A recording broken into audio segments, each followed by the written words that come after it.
He swore never to love again after being cheated. But her obsession changed everything. The rain pounds against the floor-to-ceiling windows of Arav's penthouse office, each drop like a memory he's tried to forget. He stands silhouetted against the storm, his broad shoulders rigid beneath the expensive fabric of his black shirt. The city spreads below him, a constellation of lights that means nothing anymore. "Mr. Sharma?" The voice cuts through his reverie like silk through steel. He doesn't turn. He knows that voice, has been hearing it in meetings for 3 months now, soft and musical, threading through his carefully constructed walls like smoke. "It's past 10, Mira. Go home." So is everyone else, except you. Her heels click against the marble floor as she approaches. He can smell her perfume, jasmine and something darker, more complex, something that makes his jaw clench. "When's the last time you went home?" Finally, he turns. Mistake. She's shed her blazer, standing there in a cream silk blouse that catches the lamplight. Her dark hair falls in waves over one shoulder, and those eyes, deep brown, almost black, study him with an intensity that makes something cold and buried stir in his chest. "That's not your concern." His voice comes out rougher than intended. She tilts her head, and there's something almost predatory in the graceful movement. "Isn't it?" The question hangs between them, loaded with implications he refuses to acknowledge.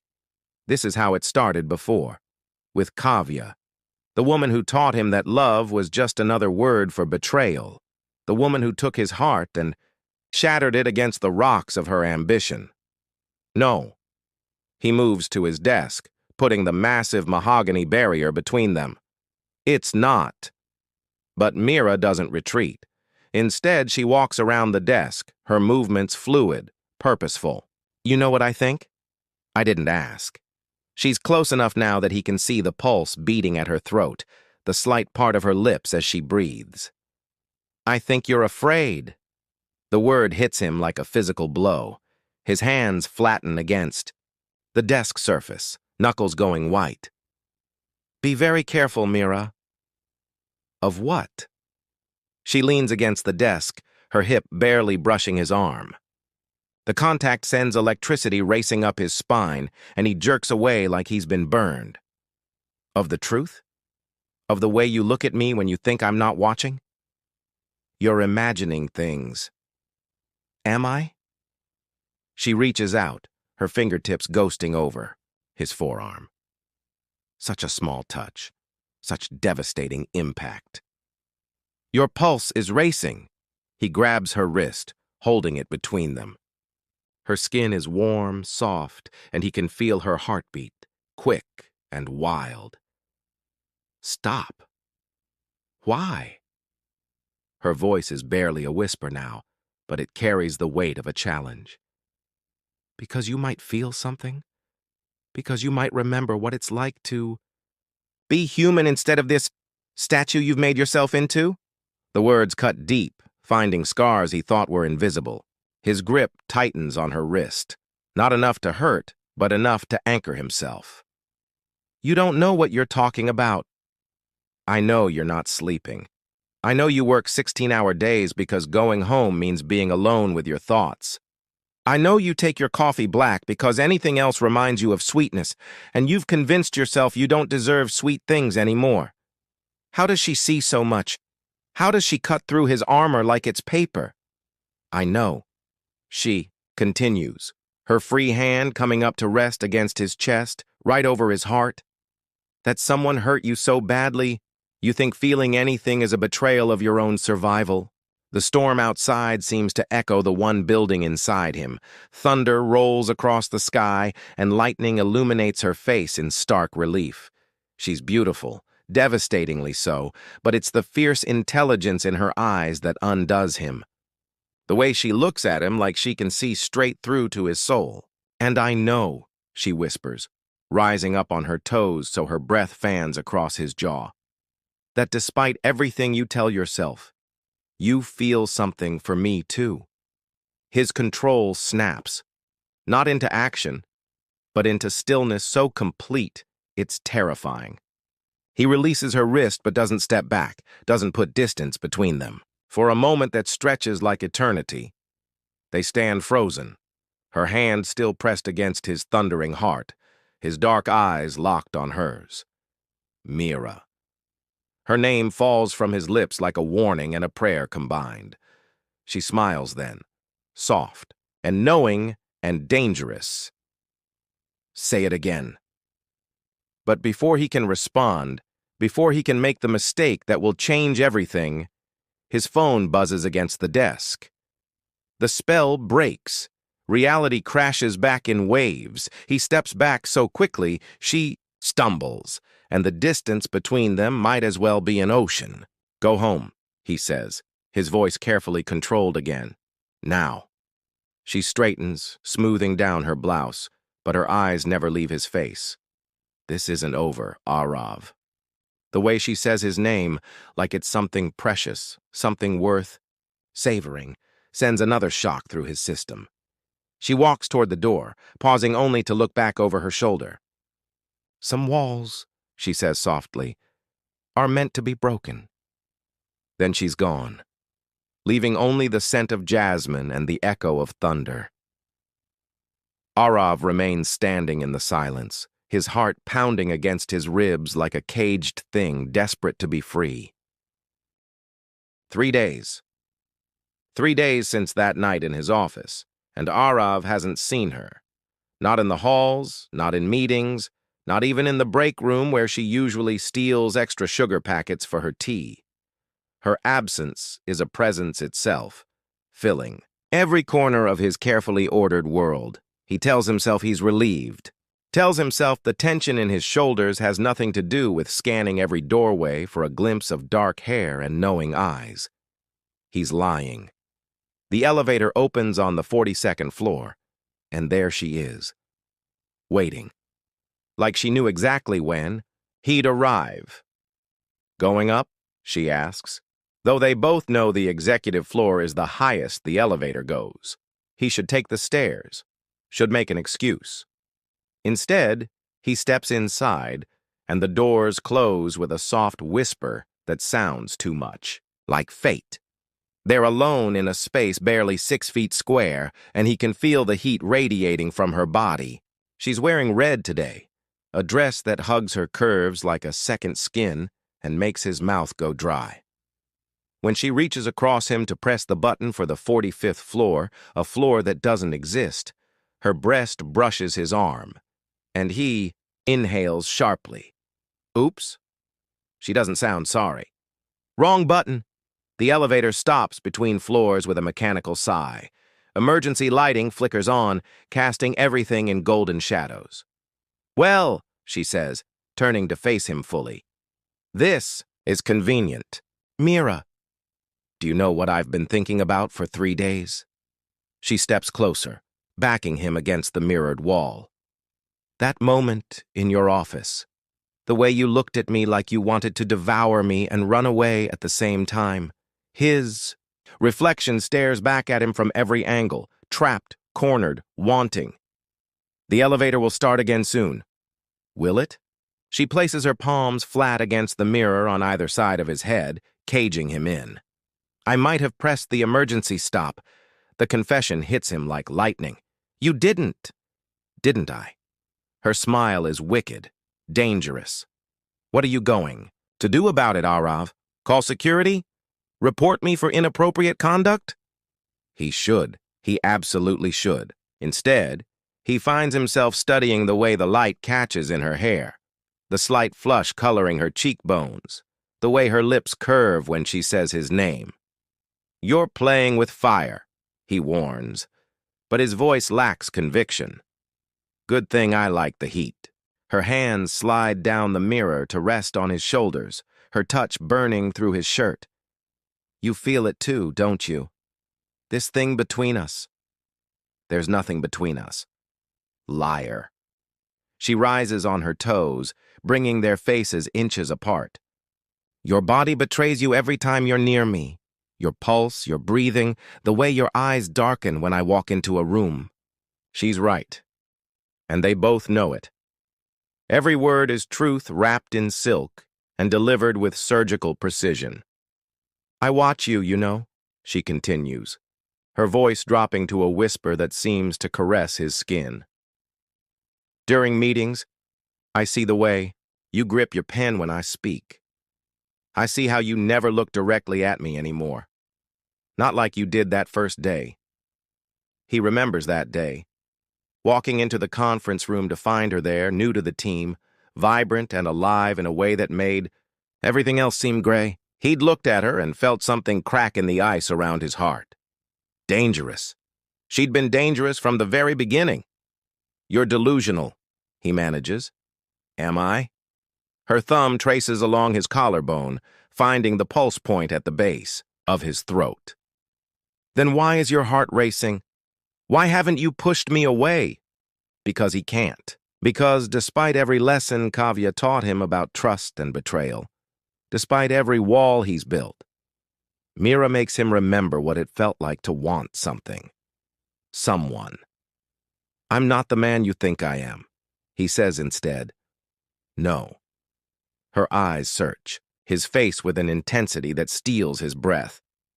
You're the man you think you're not. The man you've hidden so deep even you've forgotten he exists. The elevator shudders, mechanism trying to restart. They both ignore it. What do you want? From me? The question tears out of him, raw and desperate. Everything. She doesn't hesitate, doesn't look away. I want your anger and your fear and your carefully controlled desire. I want the man behind the mask, Arav. I want you to stop pretending you don't feel this. Her hand moves to cup his jaw, thumb brushing across his cheekbone with devastating tenderness. I want you to stop running from something that could save you instead of destroy you. The elevator lurches back to life, but neither of them moves. The moment stretches like a taut wire, vibrating with possibility and terror. You don't know me, he says, but it comes out like a plea. Then let me. She leans closer, her lips barely brushing his ear as she speaks. Let me know every scar, every secret, every reason you think you're unworthy of being loved. The elevator dings softly as it reaches their floor, but Mira doesn't step back. Instead, she presses something into his hand. A key card. Room 412 at the Ashoka Hotel. She murmurs against his neck, and he feels the words more than hears them. Tonight, 9 o'clock. The doors slide open, revealing the busy hallway beyond. Real world. Witnesses. The safety of pretense. She steps back, straightening her dress, transforming back into the composed professional. But her eyes hold promises that make his blood burn. The choice is yours, Arav, she says as she walks away. But we both know you've already made it. He's left standing in the elevator, the key card burning against his palm like a brand, her perfume lingering in the air like a challenge. 9 o'clock. He looks at his watch. 6 hours. To decide if he's brave enough to let his walls come down. 6 hours to choose between safety and salvation. The Ashoka Hotel stands like a monument to luxury against the Delhi skyline, its golden lights promising secrets and sins in equal measure. Arav sits in his car across the street, engine running, the key card Mira gave him turning over and over between his fingers. 47 p.m. 13 minutes to make a choice that will change everything. He's been here for an hour, watching people enter and leave, telling himself he's not going up. That this is madness. That Mira is exactly the kind of complication he swore to avoid after Kavya destroyed his ability to trust. But Kavya never looked at him the way Mira does, never saw past his defenses to the man beneath, never made him feel like he was drowning and being saved at the same time. 52, his phone buzzes. A text from her, room 412. I'm waiting. No pressure, no guilt. Just a simple statement that somehow carries more weight than any argument could. He's moving before he realizes he's decided, crossing the street with long strides, the key card clutched. In his fist like a lifeline, the elevator ride to the fourth floor feels endless. His reflection stares back at him from the polished doors, jaw clenched, eyes dark with want and fear in equal measure. When did he become a man afraid of feeling? When did love become the enemy instead of the prize? He knows when. 3 years ago, when he came home early to surprise Kavya with dinner and found her in their bed with his business partner. When she looked at him with cold eyes and said she'd never loved him, had only been using him to get closer to his contacts, his money, his success. The elevator opens with a soft chime. Room 412 is at the end of a hallway that seems to stretch for miles. Each step echoes off the walls, counting down to a moment he can't take back. His hand trembles, actually trembles, as he slides the keycard through the reader.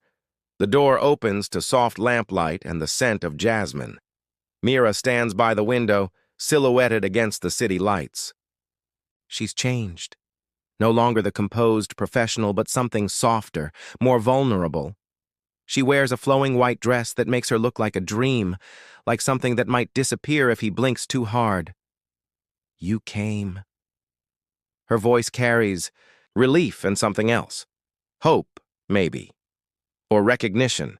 I shouldn't have. But he steps inside, letting the door close behind him with a soft click that sounds like commitment. Why did you? The question hangs between them, demanding honesty he's not sure he's capable of giving. He walks toward her slowly, drawn by a gravity he can't resist. Because you're destroying me. The words come out rougher than he intended. Because I can't stop thinking about you, and I don't know how to make it stop. She turns to face him, fully, and he sees tears glistening in her eyes. I don't want you to make it stop. You don't understand. He stops just out of reach, hands clenched at his sides. I can't be what you want. What you need. What do you think I need? Someone who can love you without reservation. Someone who won't spend every moment waiting for you to leave. Someone who isn't... He gestures helplessly at himself. Broken. She moves then, closing the distance between them with graceful steps. Her hands come up to frame his face, and her touch is impossibly gentle. Look at me, Arav. When he tries to turn away, she holds him still. Look at me and tell me what you see. I see someone who deserves better. No. Her thumbs brush across his cheekbones, wiping away moisture he didn't realize was there. You see someone who chose you. Who keeps choosing you, despite every wall you build, every warning you give, every reason you list why we shouldn't be here. Mira, I know you're scared, she whispers, rising on her toes until they're breathing the same air. I know someone hurt you so badly you think you'll never be whole again. But you're wrong. Her lips brush his jaw, the contact so light it might be imagined, but it sends electricity racing through his veins. You're not broken, Arav. You're just dormant, like a seed waiting for the right conditions to grow. And you think you're those conditions? His voice is barely audible. I think, she says against his throat, and he feels her smile, that maybe we could be those conditions for each other. Something inside him cracks, not breaks, but opens. Like ice beginning to thaw after the longest winter. His hands come up to cover hers, and for the first time in 3 years, he doesn't pull away from gentle touch. I don't know how to do this anymore. Then let me show you. She pulls back to meet his eyes, and there's such fierce tenderness there it takes his breath away. Let me remind you what it feels like to be cherished instead of used. What if I hurt you? The fear tastes like copper on his tongue. What if you don't? She leans closer, her forehead touching his. What if instead of running from this, you stay? What if instead of assuming the worst, you trust me enough to let me prove? You wrong? Trust. The word lands between them like a bridge. He's not sure he's brave enough to cross. But then she's kissing him, soft and sweet and patient, and the bridge doesn't seem so impossible anymore. Her lips move against his like a question, like a prayer, like an absolution he never thought he deserved. He kisses her back helplessly, his arms coming around her waist to pull her closer. She tastes like hope and feels like home, and when she sighs into his mouth, something he thought was dead forever stirs back to life. When they finally part, she rests her head against his chest, right over his thundering heart. "Stay," she whispers. "Please, just stay." He thinks about all the reasons he should leave, all the ways this could end in disaster, all the scars that haven't healed and might never heal. Then he thinks about the way she looks at him, like he's worth saving. His arms tighten around her, and for the first time in 3 years, Arav Sharma makes a choice based on hope instead of fear. "Okay," he says into her hair. "I'll stay." Outside, the city lights blur into stars, and somewhere in the distance, thunder rolls. Not a storm approaching, but a storm finally breaking. Dawn creeps through the hotel curtains like a shy lover, painting everything in shades of gold and rose. Arav lies awake, watching the light play across Mira's face as she sleeps curled against his side.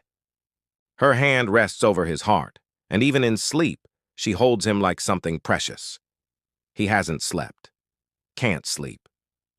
Because sleeping means letting his guard down completely, and despite everything that happened last night, the kisses that tasted like salvation, the whispered confessions, the way she looked at him like he hung the moon, the fear still lives in his chest like a caged animal.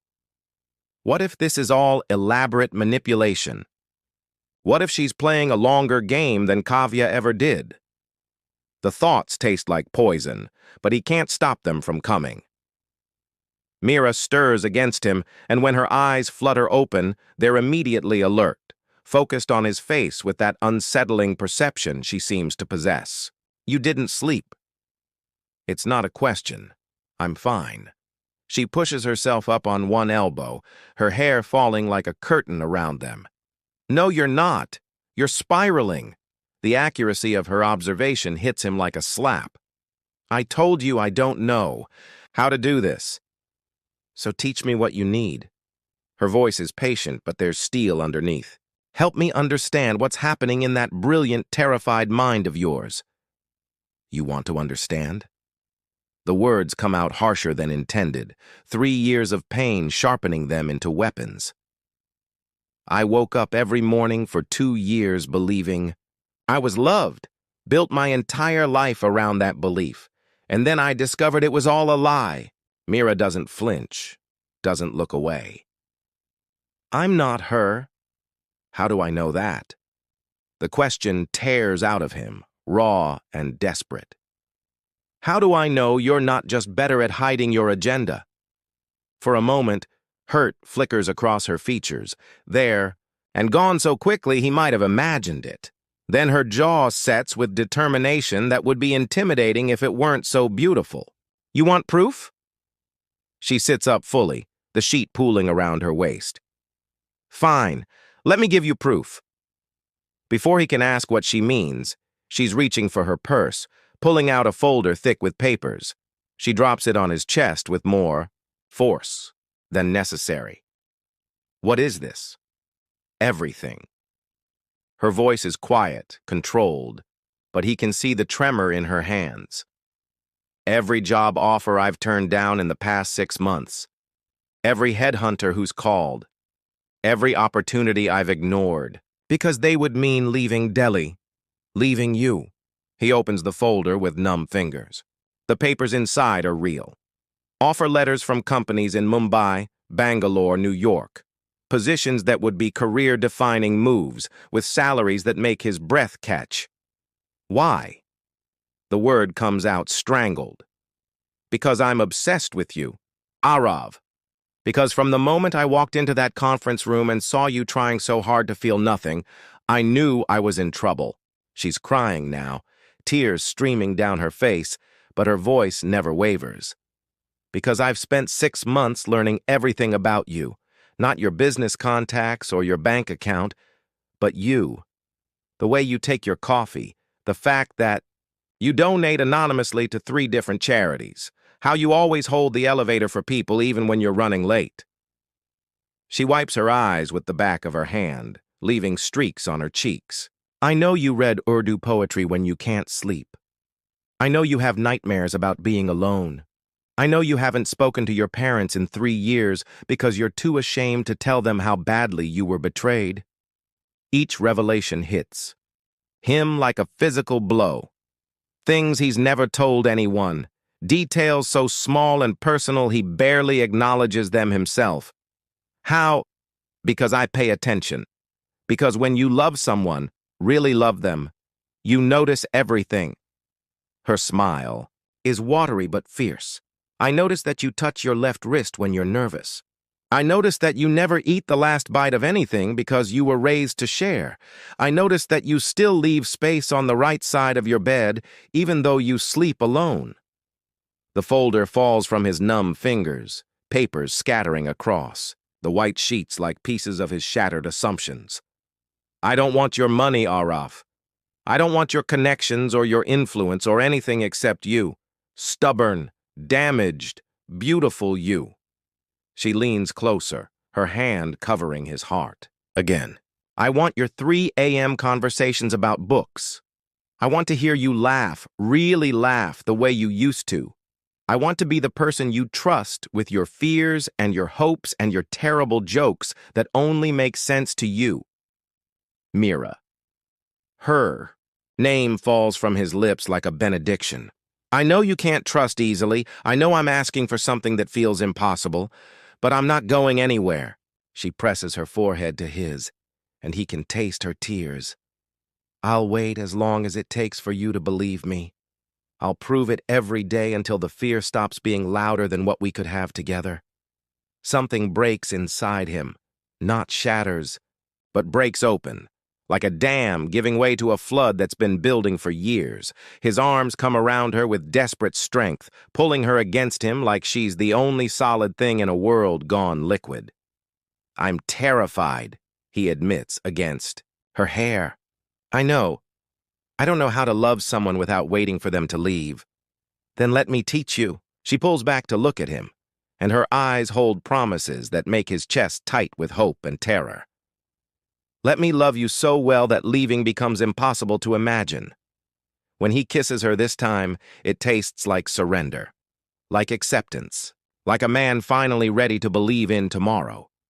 The morning light grows stronger, burning away shadows, and for the first time in 3 years, Arav doesn't try to hide from it. 6 months later, Arav stands in the same office where this all began, but everything has changed. The rain still pounds against the windows, but now it sounds like music instead of accusation. The city lights below still sparkle like stars, but now they seem to celebrate something instead of mock it. Now they hold promise. The door opens behind him, but he doesn't turn. He knows those footsteps, that particular rhythm that has become the soundtrack to his healing. Working late again? Mira's voice carries teasing warmth. Waiting, he corrects, finally turning to face her. She stops in the doorway, taking in the scene he's created. Candles flicker on every surface, casting golden light that dances across the walls. Rose petals create a path from the door to where he stands, and soft music plays from hidden speakers. What is all this? She's still wearing her coat, dampened by the rain, but her eyes are bright with curiosity and something else, something that makes his heart race with anticipation instead of fear. An apology, he says, moving toward her slowly, and a request, and a promise. In that order, all at once. He stops in front of her, close enough to breathe the same air, close enough to see the pulse fluttering at her throat. The apology first, for every wall I built, for every time I pushed you away, for making you prove over and over again what I should have seen from the beginning. His hands come up to frame her face, thumbs brushing across cheekbones that have become more familiar than his own reflection. You didn't just save me, Mira. You rebuilt me from the ground up, piece by careful piece, until I remembered who I was before the world taught me to be afraid. Tears glisten in her eyes, but she's smiling. And the request? Give me forever. The words come out steady, sure, nothing like the terrified man who ran from love 6 months ago.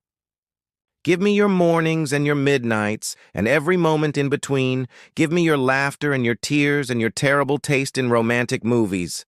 She laughs at that, the sound bright and clear in the candlelit space. They're not terrible. They're awful, he says, but he's grinning as he says it. And I want to watch every single one with you for the rest of our lives. Arav. Her voice is breathless, wondering. The promise comes now. He steps back, and she sees what the rose petals were leading to. A small velvet box sitting open on his desk, a ring catching the candlelight like captured fire. I promise to love you with everything I have and everything I am. I promise to trust you with my heart and my fears and my absolutely terrible morning hair. Your hair isn't that bad in the morning, she says, but there are tears streaming down her face now. I promise, he continues, dropping to one knee with fluid grace, to spend every day proving that your obsession was worth it. That choosing me over every other possibility was the right choice. That love, real love, isn't betrayal waiting to happen, but home finally found. The ring is perfect, not the biggest or most expensive, but exactly right. A solitaire diamond, surrounded by smaller stones that catch the light like stars, set in platinum that gleams like moonlight. Mira Patel, he says, and his voice only shakes a little. Will you marry a man who thought he was broken beyond repair until you showed him how to be whole again? For a moment that feels like eternity, she just stares at him. Then she's moving, dropping to her knees in front of him, her hands cupping his face with the same tenderness she's shown him from the beginning. Yes. The word comes out like a sob, like a laugh, like a prayer answered. Yes. To the morning hair and the terrible fears and the beautiful heart you almost convinced yourself you didn't have. When he slides the ring onto her finger, it fits perfectly, like it was always meant to be there. Like everything that led them to this moment, the betrayal, the walls, the slow demolition of every defense he'd built, was just preparation for this. I love you, he says against her lips as he kisses her. I love your persistence and your patience, and the way you see good in people who've forgotten how to see it in themselves. I love you too, she whispers back. I love your strength and your vulnerability, and the way you make me feel like the luckiest woman alive, just for being chosen by you. Outside, the storm is finally breaking, but inside, in this circle of candlelight and promises, they've found something that no storm can touch. Later, much later, they lie tangled together on the leather sofa in his office, her head on his chest, his fingers threading through her hair. The candles have burned low, but neither wants to move, to break the perfect bubble of this moment. Are you still afraid? She asks softly. Terrified, he admits. But there's no tension in his voice now. But it's a different kind of fear. Not the fear of losing something, but the fear of how much happiness one person can hold without breaking from the joy of it. She lifts her head to look at him, and her smile is radiant. I think, she says, settling back against him, we're about to find out. And as the city settles into sleep around them, two hearts beat in synchrony. No longer separate, no longer afraid, but finally, completely, home. The rain has stopped. The storm has passed. Love has conquered all.